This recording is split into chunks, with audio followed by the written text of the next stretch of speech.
नमस्कार, मेरा नाम पीयूष तिवारी है। आज की इस क्लास में डिस्कस करेंगे कुछ महत्वपूर्ण प्रश्नों को जो आपके आगे आने वाली सभी परीक्षाओं के लिए महत्वपूर्ण होंगे।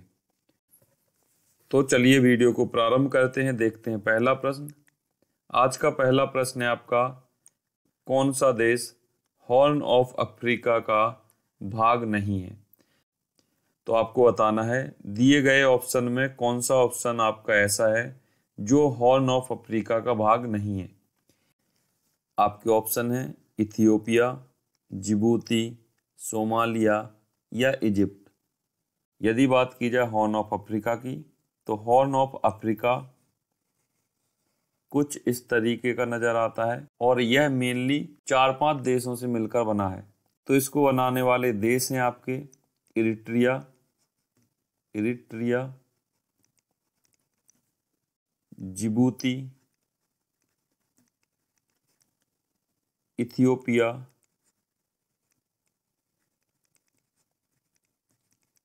और सोमालिया।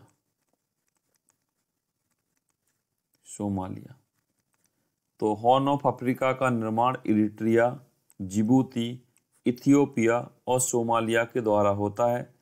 तो यदि ऑप्शन में देखा जाए आपका इथियोपिया है, जिबूती है, सोमालिया है और आपका इजिप्ट है, तो इजिप्ट आपका हॉर्न ऑफ अफ्रीका का भाग नहीं है। तो आपका राइट ऑप्शन होगा ऑप्शन नंबर डी। तो आपको याद रखना है हॉर्न ऑफ अफ्रीका का फॉर्मेशन इरिट्रिया, जिबूती, इथियोपिया और सोमालिया के द्वारा होता है। तो इस प्रश्न का राइट ऑप्शन होगा option number D, Egypt horn of Africa का भाग नहीं है। आगे बढ़ते हैं। अगला प्रश्न है, अटलांटिक महासागर को प्रशांत महासागर से जोड़ने वाली नहर है। आपके ऑप्शन है सुएज नहर, सू नहर, कील नहर या पनामा नहर।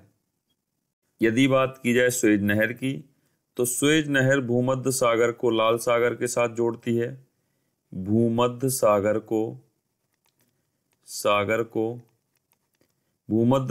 को लाल सागर के साथ जोड़ने का काम करेगी आपकी सुएज नहर।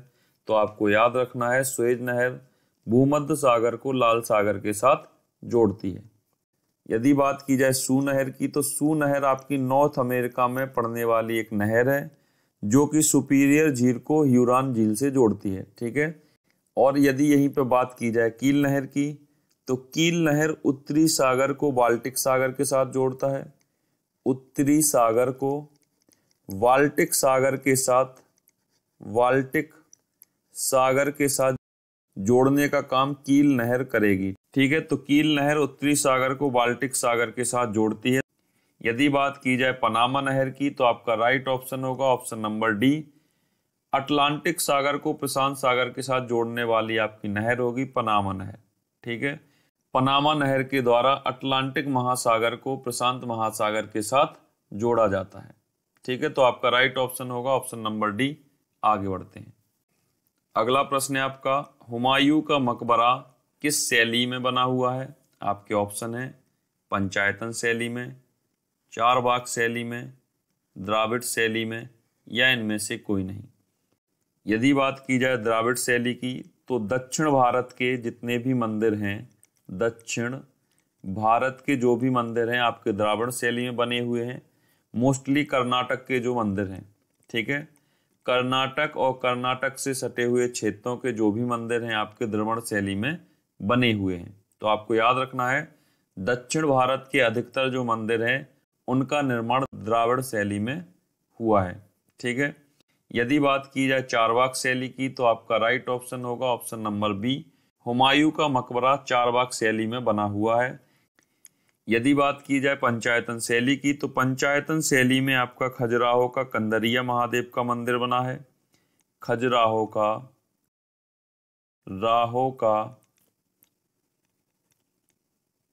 कंदरिया महादेव का मंदिर और भुवनेश्वर का लिंगराज का मंदिर। ठीक है। लिंगराज का मंदिर और उत्तर प्रदेश का दशावतार, तो यूपी का दशावतार मंदिर, भुवनेश्वर का लिंगराज मंदिर और खजुराहो का कंदरिया महादेव मंदिर पंचायतन शैली में बने हुए हैं। ठीक है, तो आपको याद रखना है खजुराहो के कंदरिया महादेव का मंदिर, भुवनेश्वर का लिंगराज का मंदिर और यूपी का दशावतार मंदिर जो है आपका पंचायतन शैली में बना हुआ है, और हुमायूं का मकबरा चारबाग शैली में बना हुआ है, और दक्षिण भारत के अधिकतर जो मंदिर हैं आपके द्रविड़ शैली में बने हुए हैं। तो आपका राइट ऑप्शन होगा इस प्रश्न का ऑप्शन नंबर बी। आगे बढ़ते हैं। अगला प्रश्न है, कांग्रेस डफरिन की दिमाग की उपज है, यह कथन किसका है? किसके द्वारा यह कहा गया था कि कांग्रेस डफरिन की दिमाग की उपज है? आपके ऑप्शन हैं बाल गंगाधर तिलक, सुभाष चंद्र बोस, लाला लाजपत राय और सरदार वल्लभ भाई पटेल। तो आंसर करिए कौन सा ऑप्शन सही होगा। कांग्रेस डफरिन की दिमाग की उपज है, यह किसका कथन है? जल्दी से बताइए। तो यह कथन देने वाले व्यक्ति थे आपके लाला लाजपत राय। तो आपका राइट ऑप्शन होगा ऑप्शन नंबर सी। आगे बढ़ते हैं। अगला प्रश्न है, भारत का पुनर्जागरण का पिता किसे कहा जाता है? आपके ऑप्शन है राजा राम मोहन राय को, विवेकानंद को, दयाराम सरस्वती को या भारतेंदु हरिश्चंद्र को। तो भारत का पुनर्जागरण का पिता किसे कहा जाता है? आपके ऑप्शन है राजा राम मोहन राय, विवेकानंद, दयाराम सरस्वती और भारतेंदु हरिश्चंद्र। तो बताइए कौन सा ऑप्शन सही होगा। तो आपका राइट ऑप्शन होगा ऑप्शन नंबर ए, राजा राम मोहन राय को पुनर्जागरण का पिता कहा जाता है। और यदि यहाँ पर राजा राम मोहन राय की बात की जाए तो इनके द्वारा आत्मीय सभा की स्थापना की गई थी। आत्मीय सभा की स्थापना राजा राम मोहन राय के द्वारा की गई थी और इनके द्वारा ही ब्रह्म समाज की स्थापना की गई थी। ब्रह्म समाज की स्थापना भी राजा राम मोहन राय के द्वारा की गई थी। तो आत्मीय सभा और ब्रह्म समाज की स्थापना करने वाले व्यक्ति राजा राम मोहन राय थे और इनके द्वारा ही एक पत्रिका प्रकाशित की जाती थी जिसका नाम संवाद कौमुदी था। संवाद कौमुदी जो है आपके राजा राम मोहन राय से संबंधित है। तो आपको याद रखना है आत्मीय सभा, ब्रह्म समाज और संवाद कौमुदी का जो संबंध है राजा राम मोहन राय से है। तो आपका राइट ऑप्शन होगा ऑप्शन नंबर ए। आगे बढ़ते हैं। अगला प्रश्न है आपका, विश्व का सबसे ऊंचा जलप्रपात कौन सा है? आपके ऑप्शन है जोग गारसोप्पा जलप्रपात, साल्टो एंजल जलप्रपात, कुचिकल जलप्रपात और केवती जलप्रपात। तो आपका राइट ऑप्शन होगा option number B, Salto Angel जलप्रपात। साल्टो एंजल जलप्रपात विश्व का सबसे ऊंचा जलप्रपात है और इसी को एंजल जलप्रपात के नाम से भी जाना जाता है। ठीक है, तो साल्टो एंजल जलप्रपात विश्व का सबसे ऊंचा जलप्रपात होगा। यदि भारत का सबसे ऊंचा जलप्रपात देखा जाए तो आपका है कुंचिकल कर्नाटक में स्थित है। कर्नाटक में स्थित है आपका कुंचिकल जलप्रपात और यह भारत का सबसे ऊंचा जलप्रपात है।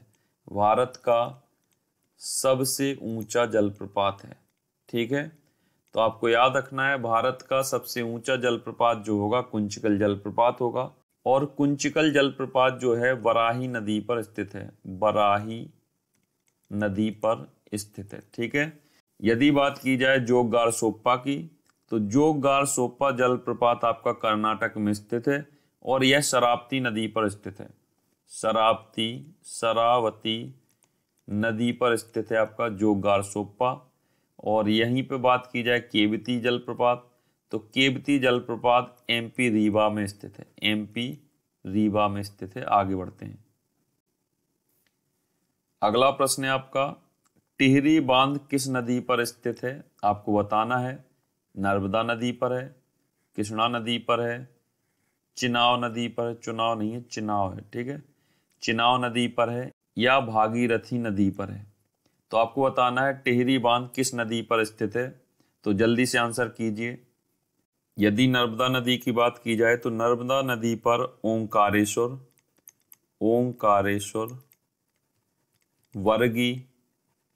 वर्गी और इंदिरा नामक बांध स्थित है। ठीक है, तो आपको याद रखना है नर्मदा नदी पर ओंकारेश्वर, बरगी और इंदिरा नामक बांध स्थित हैं। यदि कृष्णा नदी की बात की जाए तो कृष्णा नदी पर आपका स्थित है नागार्जुन सागर बांध, नागार्जुन सागर बांध। ठीक है, तो नागार्जुन सागर बांध आपका कृष्णा नदी पर स्थित है। और चेनाब नदी की बात की जाए तो चेनाब नदी पर बगलीहार परियोजना स्थित है। बगलीहार परियोजना आपकी जो स्थित है चेनाब नदी पर स्थित है।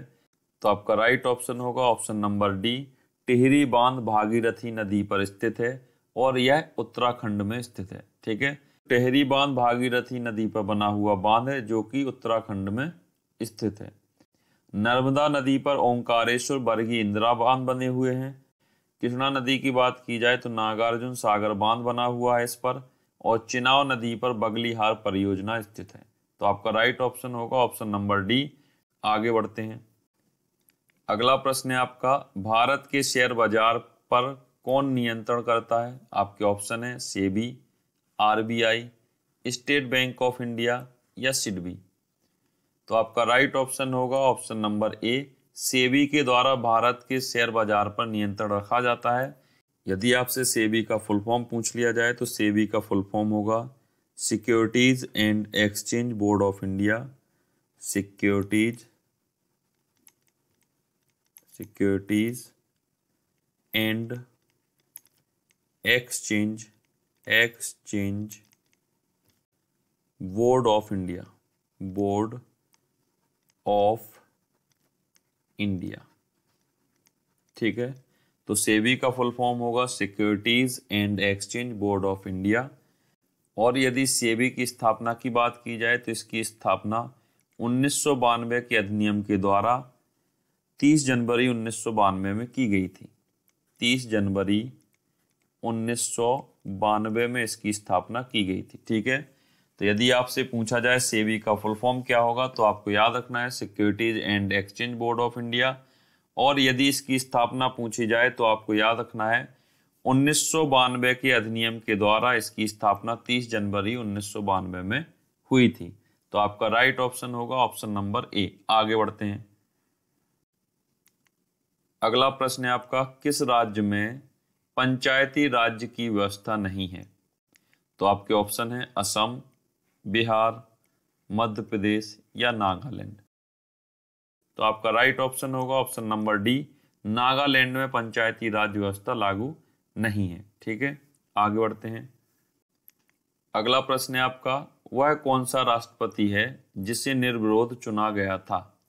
आपके ऑप्शन है राजेंद्र प्रसाद को, नीलम संजीव रेड्डी को, प्रणब मुखर्जी को या शीला दीक्षित को। तो आपका राइट ऑप्शन होगा ऑप्शन नंबर बी, नीलम संजीव रेड्डी को निर्विरोध चुना गया था। तो आपका राइट ऑप्शन होगा ऑप्शन नंबर बी। तो आपको याद रखना है नीलम संजीव रेड्डी एकमात्र ऐसे राष्ट्रपति हैं जिसे निर्विरोध चुना गया था। ठीक है, आगे बढ़ते हैं। अगला प्रश्न है आपका, किस संविधान संशोधन के द्वारा सामाजिक, पंथनिरपेक्ष और अखंडता शब्दों को जोड़ा गया है?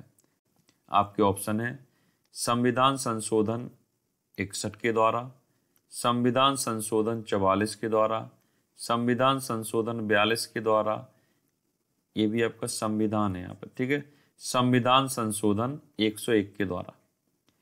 तो यदि यहाँ पे बात की जाए संविधान संशोधन 61 की, तो संविधान संशोधन 61 के द्वारा लोकसभा एवं राज्य की विधानसभाओं में मतदान की आयु को 21 साल से घटाकर 18 साल कर दिया गया।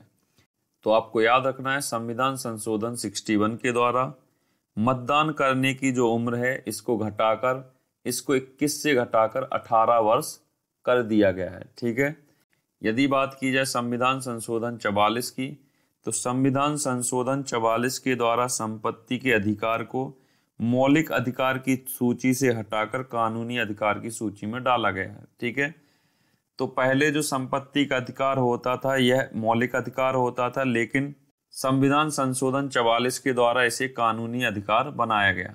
तो आपको याद रखना है संविधान संशोधन 44 के द्वारा संपत्ति के अधिकार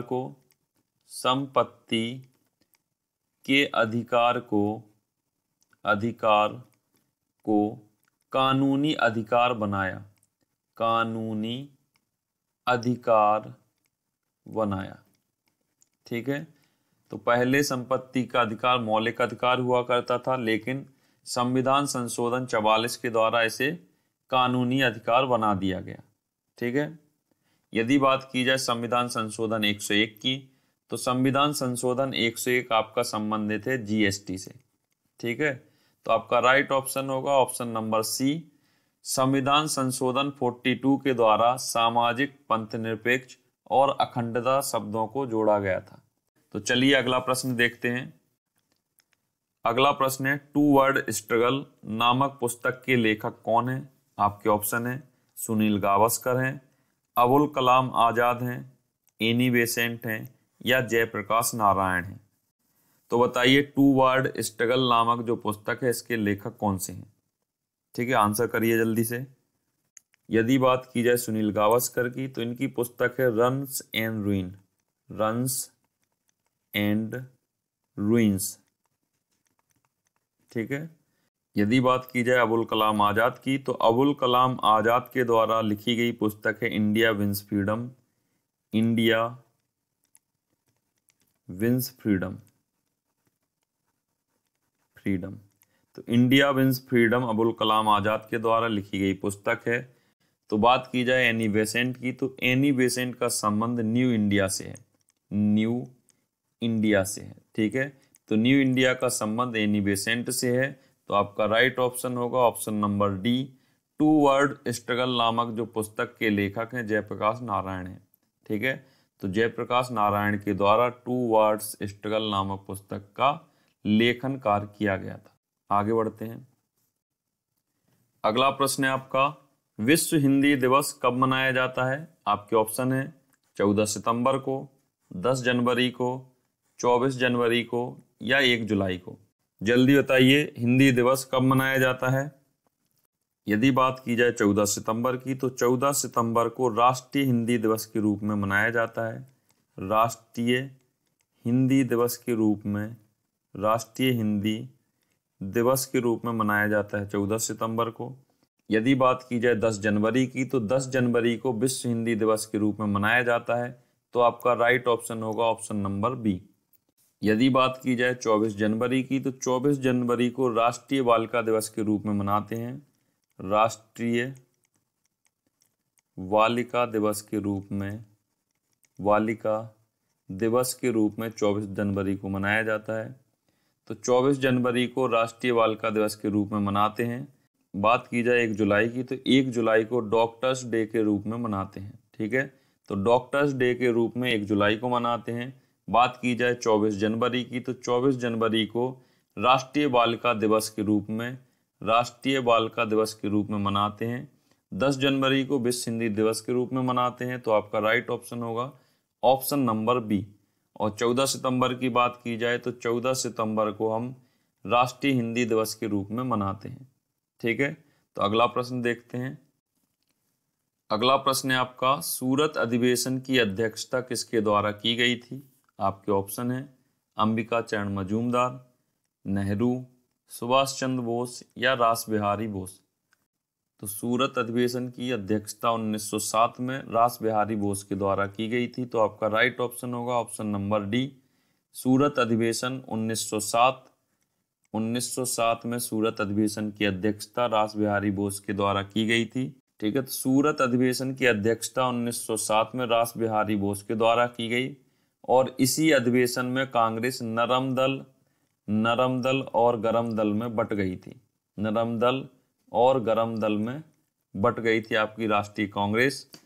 तो आपका राइट ऑप्शन होगा ऑप्शन नंबर डी।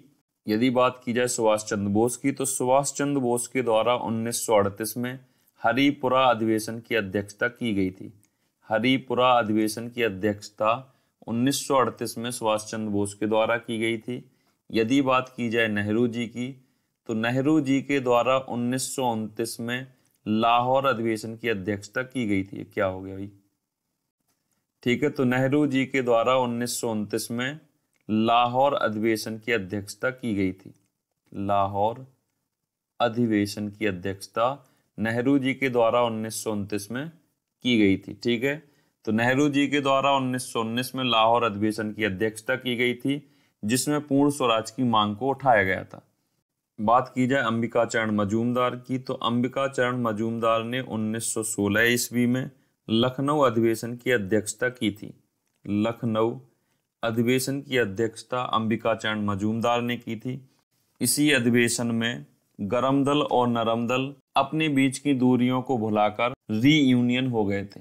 ठीक है, फिर से संगठित नरम दल और गरम दल हो गए थे लखनऊ अधिवेशन में। ठीक है, तो आपको याद रखना है लखनऊ अधिवेशन में गरम दल और नरम दल फिर से एक साथ आ गए थे। इसी अधिवेशन में मुस्लिम लीग और कांग्रेस के बीच में जो भी विवाद थे उनको सुलझा लिया गया था। तो मुस्लिम लीग और कांग्रेस के बीच में विवादों का निपटारा भी आपका लखनऊ अधिवेशन में किया गया था। ठीक है, अगला प्रश्न है आपका, ग्रामोफोन का आविष्कार किस वैज्ञानिक के द्वारा किया गया? आपके ऑप्शन है JL बेयर्ड के द्वारा, तो बेयर्ड नहीं होगा, JL बेयर्ड होगा। ठीक है, JL बेयर्ड। तो पहला ऑप्शन है JL बेयर्ड के द्वारा, ग्राहम बेल के द्वारा, थॉमस एल्वा एडिसन के द्वारा या चार्ल्स बेबेज के द्वारा। यदि बात की जाए चार्ल्स बेबेज की, तो चार्ल्स बेबेज के द्वारा कंप्यूटर का आविष्कार किया गया था। कंप्यूटर का आविष्कार आपके चार्ल्स बेबेज के द्वारा किया गया था। यदि बात की जाए टेलीविजन की, तो टीवी का जो आविष्कार किया था JL बेयर्ड के द्वारा टीवी का आविष्कार हुआ था। यदि बात की जाए टेलीफोन की, तो टेलीफोन का आविष्कार करने वाले आपके ग्राहम बेल थे, क्योंकि इसमें बेल बजती है। ठीक है, टेलीफोन में बेल बजती है, तो इसके आविष्कारक जो हैं ग्राहम बेल हो जाएंगे।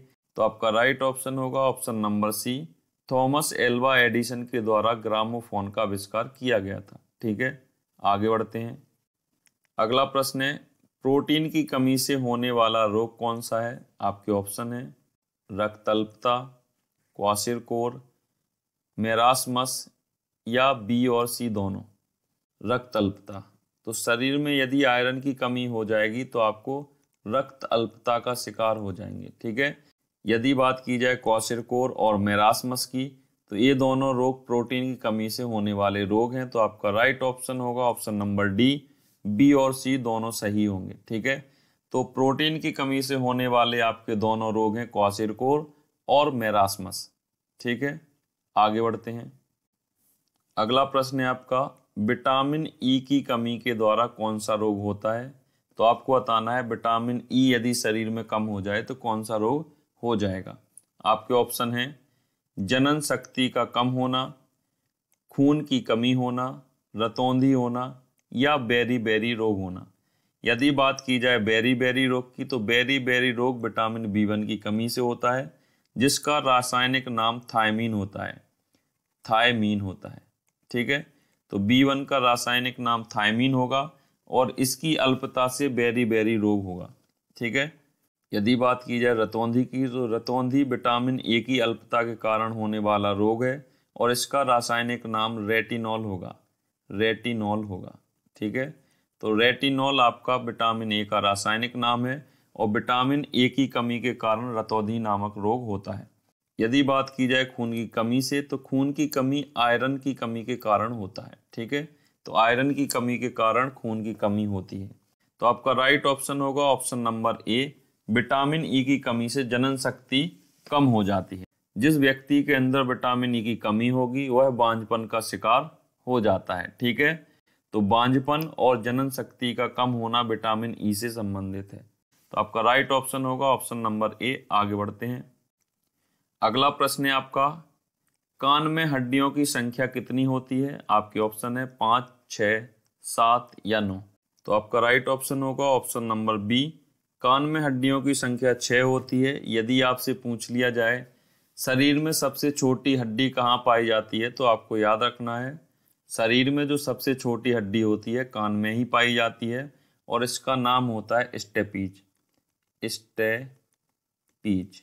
ठीक है, तो स्टेपीज कान में पाई जाने वाली शरीर की सबसे छोटी हड्डी होती है, तो आपको याद रखना है। ठीक है, आगे बढ़ते हैं। अगला प्रश्न देखते हैं। अगला प्रश्न है आपका, किस तत्व की इलेक्ट्रिक बंधुता सबसे अधिक होती है? आपके ऑप्शन है क्लोरीन की, फ्लोरीन की, क्लोरीन क्लोरीन नहीं, यहाँ पे फ्लो होगा, फ्लोरीन की, मरकरी की या ब्रोमीन की। ठीक है, तो क्लोरीन, फ्लोरीन, मरकरी और ब्रोमीन। तो आपको बताना है इलेक्ट्रिक बंधुता सबसे अधिक किसकी होगी। तो इलेक्ट्रिक बंधुता सबसे अधिक होती है क्लोरीन की। तो आपका राइट ऑप्शन होगा ऑप्शन नंबर ए। यदि बात की जाए फ्लोरीन की, तो फ्लोरीन की विद्युत ऋणात्मकता सबसे अधिक होती है, विद्युत ऋणात्मकता। तो विद्युत ऋणात्मकता सबसे अधिक होती है फ्लोरीन की, और क्लोरीन की इलेक्ट्रिक बंधुता सबसे अधिक होती है। ठीक है, तो क्लोरीन की इलेक्ट्रिक बंधुता सबसे अधिक होगी और फ्लोरीन की विद्युत ऋणात्मकता सबसे अधिक होगी। ठीक है, तो बात की जाए मरकरी की, तो मरकरी एकमात्र ऐसी धातु है जो कि रूम टेम्परेचर पर लिक्विड फॉर्म में पाई जाती है। ठीक है, तो रूम टेम्परेचर में लिक्विड फॉर्म में पाई जाने वाली धातु मरकरी है। यदि यहीं पे बात की जाए ब्रोमीन की, तो ब्रोमीन एकमात्र ऐसा धातु है जो रूम टेम्परेचर पर लिक्विड फॉर्म में पाई जाती है। ठीक है, आगे बढ़ते हैं। आपका पंचतंत्र एक आपकी पुस्तक है। ठीक है, तो पंचतंत्र का फारसी में अनुवाद किस लेखक के द्वारा किया गया है।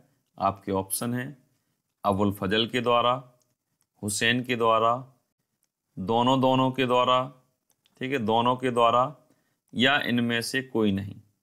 तो आपका राइट ऑप्शन होगा ऑप्शन नंबर, पंचतंत्र का फारसी में अनुवाद अबुल फजल और हुसैन दोनों के द्वारा किया गया था। ठीक है, आज के लिए इतना ही। यदि वीडियो अच्छा लगा हो तो लाइक शेयर सब्सक्राइब जरूर करिए और दोस्तों के साथ शेयर करें। थैंक यू, जय हिंद।